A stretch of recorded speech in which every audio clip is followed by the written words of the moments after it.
Hey everyone, thanks for coming back. This is Guard Predator Prey Online. Cheers for coming back, watching the channel. Today what we're going to do is just have a look at the peacock mantis, and I'm going to set up an adult female Poecilotheria ruffulatus new enclosure for breeding in the future. Now I wanted to pull this one out first because it's just molted and it's looking really awesome. I'm going to have a bit of a dig around there as well because I want to try and find where the molt is, where the cast skin is, and we'll see about trying to find it, obviously. So first things first, I'm going to cut my head off probably in this, but you should be able to see this. I'm going to, obviously I'll open it up and get her out, but I'll move the camera so you can see it as well in a second. So she's actually on the lid, or she, I don't really know, is on the lid. I'll try and have a look. If I can bring that to you. That should focus in a second.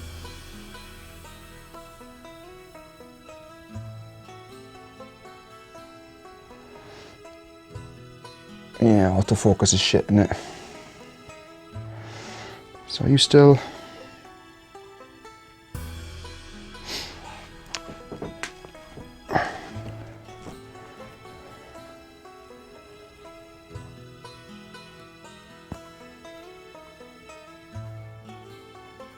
Focus. I wonder if I just get him on my hand. Ninja time. Oh, there he goes. Okay, so should be able to focus a bit better now.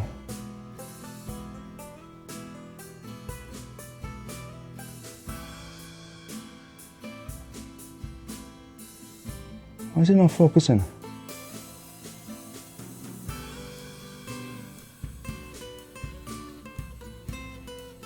There he goes, focused. I think it's focused anyway.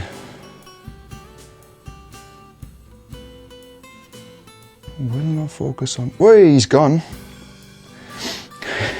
Alright, well, I'll move the camera anyway and we can see him properly. That's really doing. Ah ha ha ha! Got him.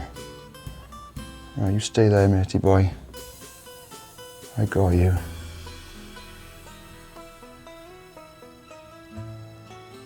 I'm still learning to use the camera, but he is wicked, isn't he?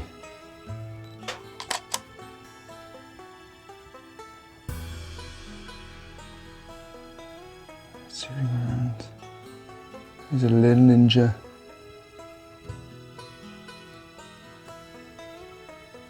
Okay, so I'll wrap this bit up, and what we'll do now is we'll go over and we'll start doing the enclosure for the ruffulata, which is the fun bit. She's going to be about 9 inches, I reckon, leg span, and it should be a little bit of a fight. She's got a bit of a mean attitude, so we'll get that done.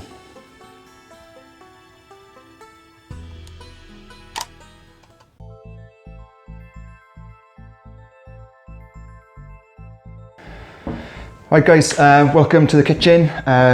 So what we're going to do is basically rehouse this massive adult female Poecilotheria ruffulata.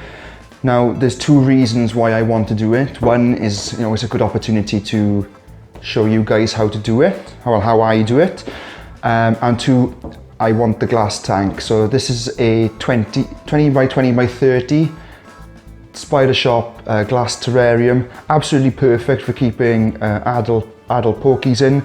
The majority of them don't get to the size of ruffulata and ornata anyway, but perfect. They're absolutely wicked for what they are and the price. These things now I am starting to prefer for my adult females for breeding. Only reason being is that they're really versatile. They're completely transparent, they're almost crystal clear. They're much bigger, you get a lot more substrate, so you can keep a lot more humidity, you can keep it higher there if you really need to. You can put a lot of cross ventilation in it if you need to. And they're good for almost any kind of spider. So you've got an obligate burrower, a fossorial spider, you fill it right to the top. You've got a terrestrial species, you fill it halfway so they haven't got too much room to fall. And you've got an arboreal, you fill it 3 inches at the bottom, and you've got, you know, 30 centimeters nearly of height, and loads of area then for it to web and hide into. Now, I've changed, it's a different day. I went to see Star Wars The Last Jedi. I forgot I had opening night tickets, so we had to go to do that instead of film this bit. But it was awesome, and no spoilers, I'm not going to give anything away. And we're back in the kitchen really because, like my old videos and other ones previously, when I put holes in these boxes with my soldering iron, it sets off all the alarms in the house. Now I thought I'd got round it by opening the attic windows, the spider room windows, and having the fan blowing out, but that set it off as well earlier, so cool. So there's not really very much that's going to be going on in the kitchen. I'm going to basically just record now from putting the soldering iron to the plastic, all the way through to putting the spider in its new enclosure. I'm hoping it won't cause too much problems. The Ruffalata in here, I know she's feisty. She's already eaten 2 males previously, like pretty much devoured them, and I was really gutted that she molted out this year, but you know, these things happen at the end of the day, don't they? So I've got my solder iron in the back there heating up. I've got my coffee, and I'll just leave you guys record there. Probably you can't see me from now, but what I'll do with this as well is once the female is out, I'll probably reuse her cork back hide, so her cork tube there, in the new enclosure, and then I'm going to wash this out. Now it's really, really important that when you wash your enclosures, use nothing but hot or really hot or boiled water. You don't want to put any kind of detergents on it, any kind of cleaners, or, you know, some people bleach them. That is a big no-no. So hot water and basically elbow grease, that's all you need. Cool. So also being in the kitchen is a handy thing, as I can vape. Now obviously I don't advocate smoking, but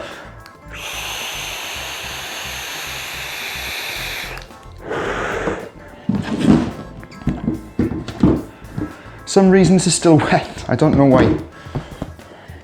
So there might be some noise coming off this now.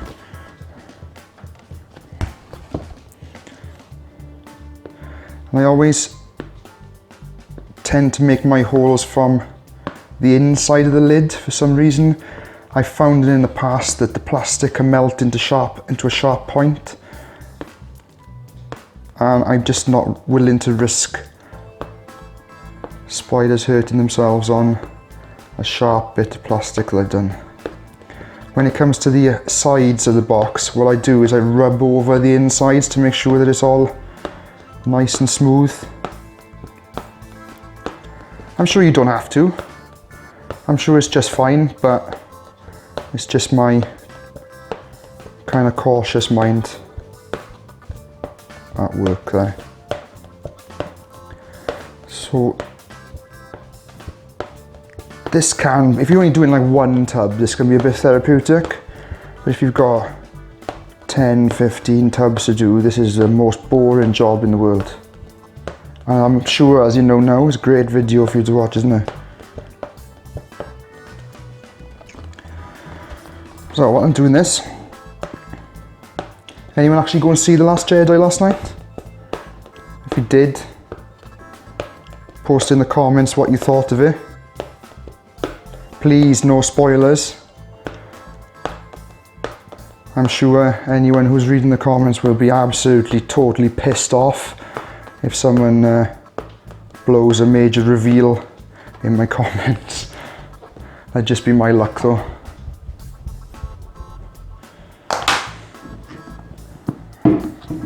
So, I put all holes in the hole at the top on every single one of these tubs that I make. I can always cover it if I need to with sellotape to reduce the ventilation. I've never had to reduce ventilation in any of these. Oh, excuse me. Now for arboreal spiders, so these tubs are great because they've got obviously side ventilation, cross ventilation, top ventilation, and I'm going to try and do the same with this. So I'll put holes in the top, in the side, but then I'm also going to do them right down the edges, all the way down to basically where the substrate meets. You sometimes get your tubs drying out a bit quicker, but that's not really that much of an issue, is it?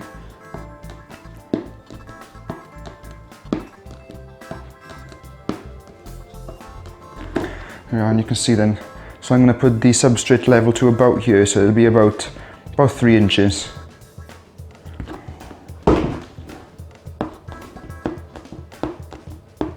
Some people use like a Dremel. That's absolutely fine as well. I think this is far quicker, far easier. And I've cracked a lot of plastic with Dremels before.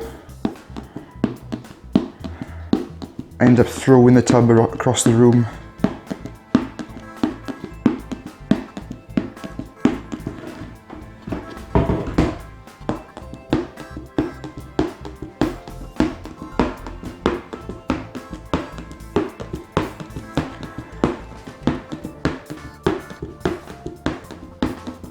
Hands getting hot now.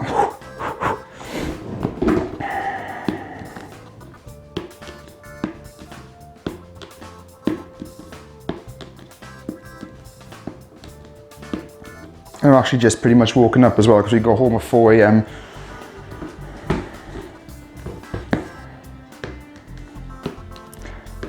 Thoroughly enjoyed it though, and I recommend it to you all.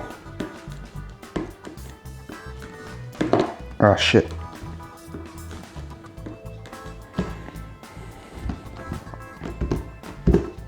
Is that all the way around? Yep. Okay, cool.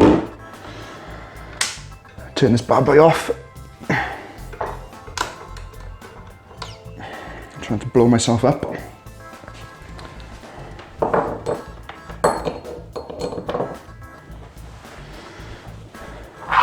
Okay, sound. So that's it. Oh, I've missed one. Fuck. Hopefully it's still hot enough to go through this. Yes.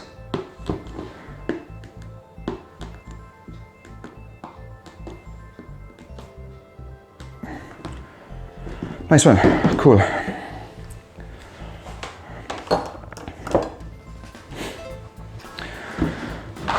So, that's your tub. That's ready to rock. You see all the little sharp edges?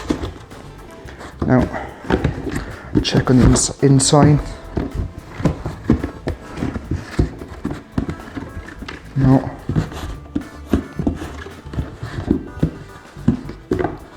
No, it's all good. And obviously all these are on the outside, that's fine. So, next is substrate. So you want to pick a substrate that's going to work for you guys. So there's coir substrate, which is a cocoa fibre, comes in a brick. You know, everyone's seen it there. You can have ready-made stuff. Basically all you do is add water to it and it expands. It's a great substrate if you change your substrate regularly. If you have things with low humidity or you have arboreal species, coir substrate is absolutely fine. I'm not a fan of it. If you've seen in my other videos, I tend to keep everything at a higher humidity, and I get loads and loads of mushrooms and fungus in it.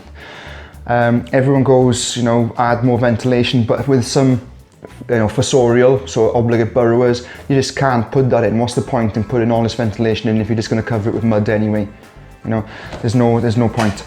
So I like to use topsoil basically, and you can find it anywhere in your garden centre as long as there's no additive, nothing added to it, no fertilisers, no nutrients. It's just literally plain old out of the bag topsoil. There's only one drawback to topsoil, it makes everything really heavy.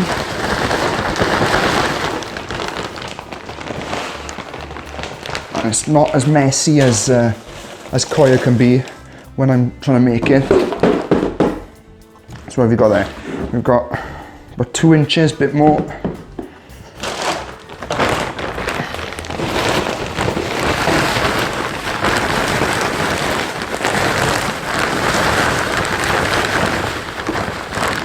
You know, it's not ever an exact science. Most of it's guesswork, trial and error. Getting there, nearly there.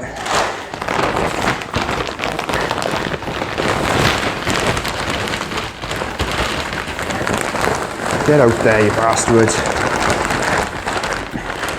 Sorry, that probably sounds really awful, that fact, but it's got to be done, isn't it?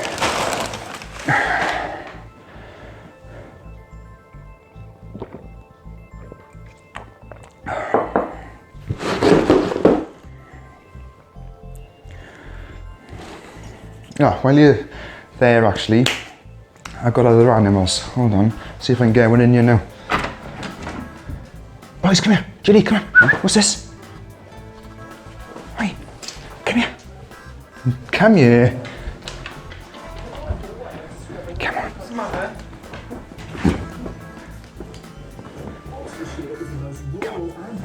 Come on, come see. Come on, come see. Are you shy? Look, what's this? Well, you'll probably be able to see him, he's big enough. Come here, what's this? Look in there, look. There's a camera. What's that? This is JD, he's my Alaskan Malamute. He's the old boy of the house, he's 9. And then we got Dante. Dante, come here. Go on, off you go then, go on. Dante, come here, what's this? And you see him, it's my little Cocker Spaniel. Well, my Claire's Cocker Spaniel, brought down from Scotland, but he's ours now. And he's in the pack. And he's a wiggler. Look at him go. He's a wiggler. Right, go on, out you go, go on. Good boys. Yeah, just a little inside information there from my other woofs. I got a cat as well, 2 cats. One's out and the other one's sleeping somewhere like cats do. Okay, cool. So I'm happy with that much.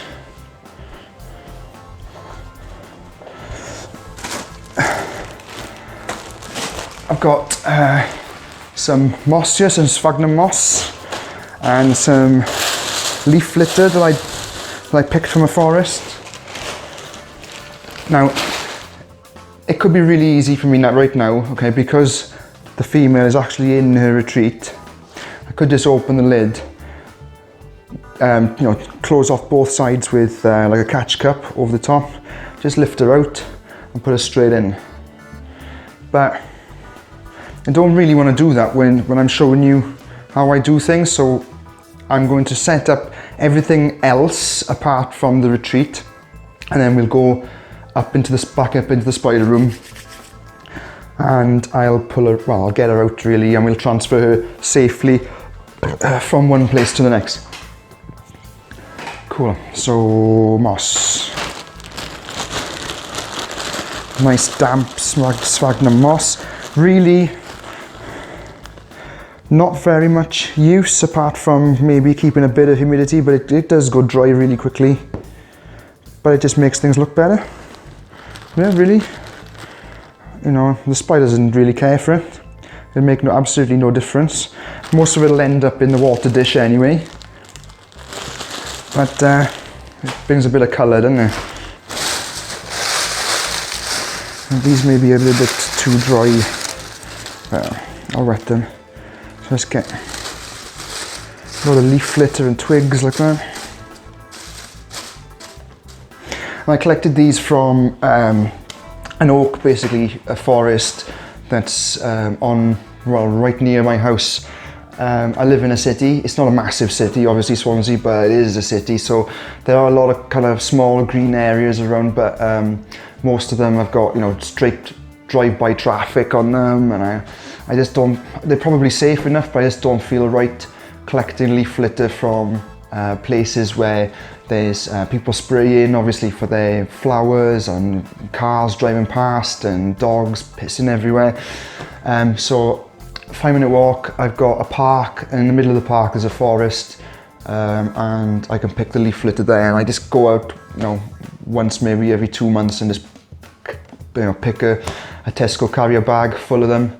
I look like an absolute nutter doing it, but you know, you see a random Welsh man walking around the forest picking leaves up, then you know it's me. Cool, so that's it for everything I can do down here. So I'll move now back up into the spider room, and we can kind of start doing spidery type shit. All right, cool. Okay, so we're back in the spider room here. It's really actually quite difficult because it's so dark outside. It's just like a storm brewing here.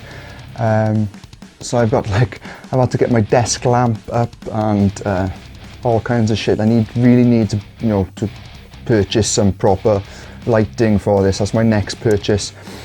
Now, this is again, sorry, a big adult female pokey. Now they have really potent venom. You really don't want to be tagged by one of these. It'll ruin your day. So you don't want to do anything really stupid with it.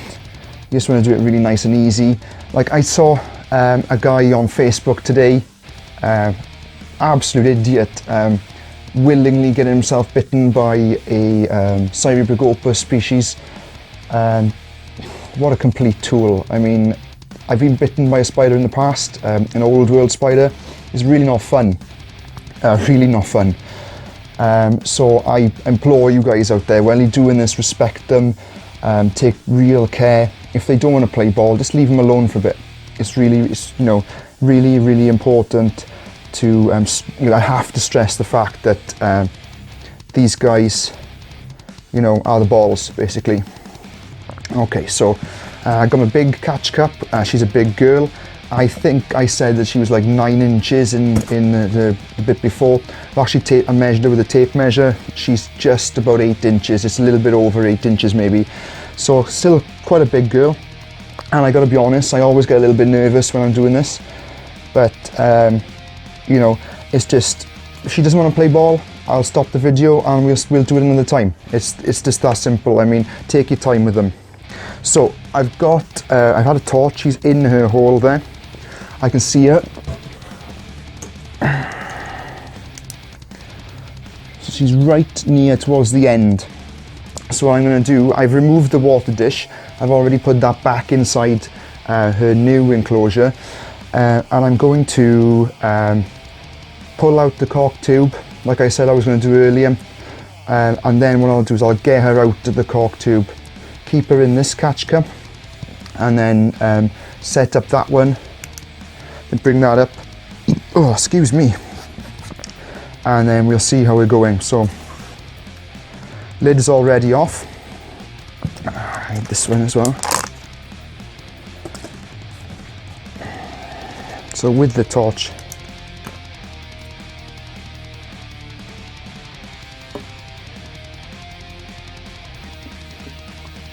heat coming out the top. I'll better get rid of this crop first, there. Oh, here she comes. She didn't like that at all. Stuff fell on the floor. Okay, so I wouldn't advise this, but I can always see her. I know where she is. My hands are not anywhere near her. If she comes out quickly, I can move her.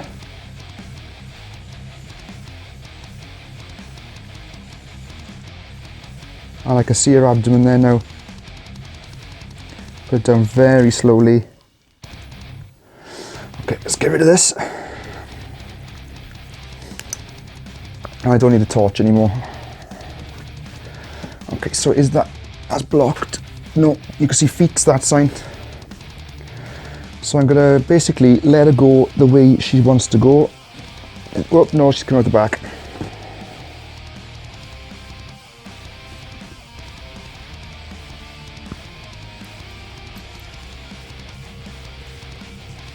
Here she comes.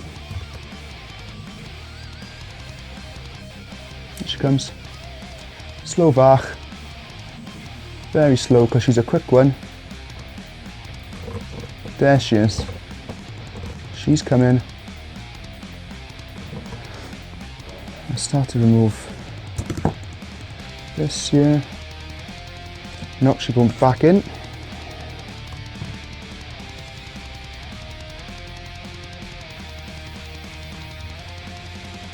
Right, okay, so the majority of her's out and she's there. Okay, so you should be able to see how large she is.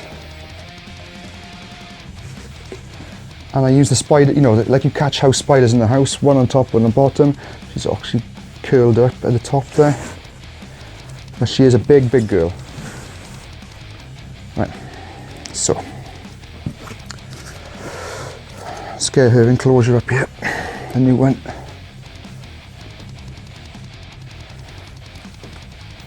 Okay, I'll try and move this camera now so that you can see it a bit better.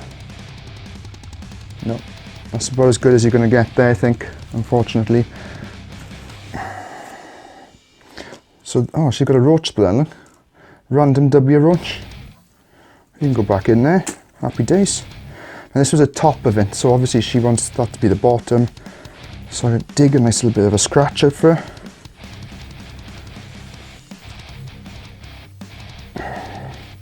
Pop that in there. You can just see it. Like that. Really simple setup. I mean, they don't need anything. If you know, if you're using them as like, well, if you've got your spiders and you've got them for display species, that's absolutely fine. You know, deck it up, make it really, really pretty for you guys. There's no function in it, really. And the spider doesn't give a shit. The spider will just, as long as it's got a retreat, water bowl, and it's the right conditions for it, nice and warm, you know, that spider's going to thrive. So I like to keep my tubs as simple as possible. You know what they say, keep it simple, stupid, isn't it? So the less things there are to go wrong, the better. Okay, so again, this is quite simple. You just do the opposite of what we just did. So we let it go in and we pop it down. But now what you can do, I mean, if you don't want to try and, you know, prise her out, you can literally just turn that now on its side, close the lid and leave her. And she'll go into her hide overnight. When you've had a look, you know, maybe tomorrow, you can just remove the plastic tub. It's, you know, you can make it as easy or as hard as you really want to. So, where's my, the tweezer's gone yet. See if we can get her to go into her own hide here.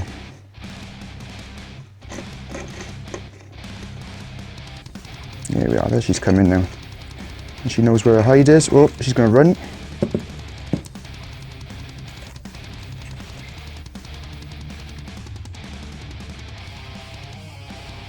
Stay there.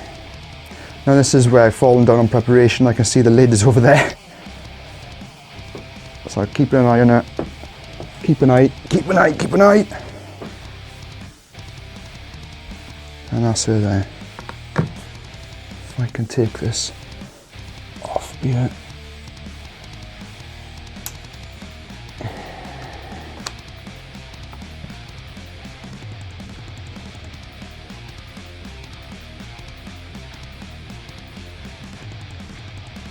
So there she is.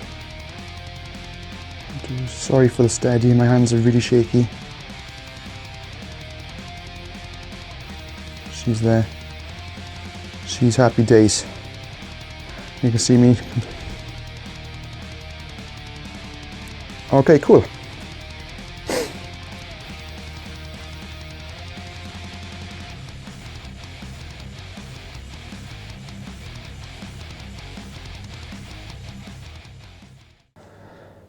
Well, guys, thanks for that. Obviously, that was it went off without a hitch. There's going to be more instructional videos coming up there. If you want to know more about spiders, make sure you join the British Tarantula Society. I can highly recommend it. Make sure you like, comment, subscribe on this, and just share it, man. Share it everywhere. And I'll see you for the next one. Lovely. Cheers, guys. Thank you.